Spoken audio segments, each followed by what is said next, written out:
Oh yeah, oh yeah, oh yeah. We are the man from Straight Iron.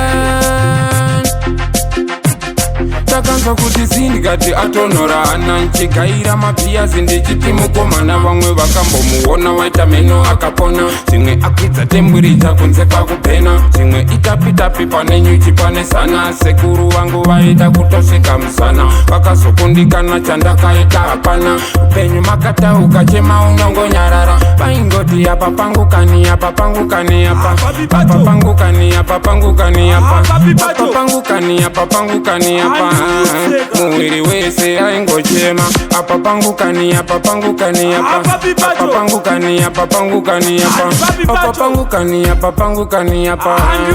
muwiri wese nezuro akasvika pa10 achiridza mere zvakavhundutsa maeuta nemachembere vakati nedzo inzvimbo yekuti titambire vanga vaona kuine hondo isingapere zvingamumomotere zvingamukanganisire rekati tane madzibaba vamunamatire aisada kugumwa musoro nemusana zama kumubvunza aipindura hapana vaingoti apa pangu kani apa pangu kani apa apa pangu kani apa pangu kani apa apa pangu kani apa pangu kani apa muwiri wese aingochema apa pangu kani apa pangu kani apa apa pangu kani apa pangu kani apa apa pangu kani apa pangu kani apa muwiri wese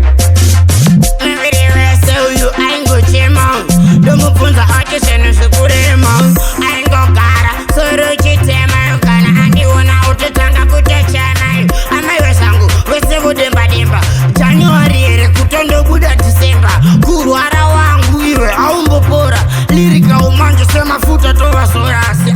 paindidzinga pachitondondibaya-baya hapana apo pakuda kupindira misaya oudzei kuti apa chadi vaya vanofungidzira kana zvava makaya lirika ustake apa pange pachirwadzai gumbo rangu pasi harichatsikai kana roko rwangu rwandinarwo harichabatai lirika ustake solmisei asi waudzei kuti ndine chipo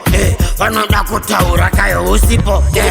waudzei chavatemesa musoro nekuti ndiwe futi kungoma aumbowa pasirorivo vajanya sesimendi vese chingovakanya nyange vakaona chinziri kurwara vakarara vanenge vachishiwa kuti ndigoparara asi ndati vauya taubvunza sekusiwa here ndabvunza mubvunzo wange wendida here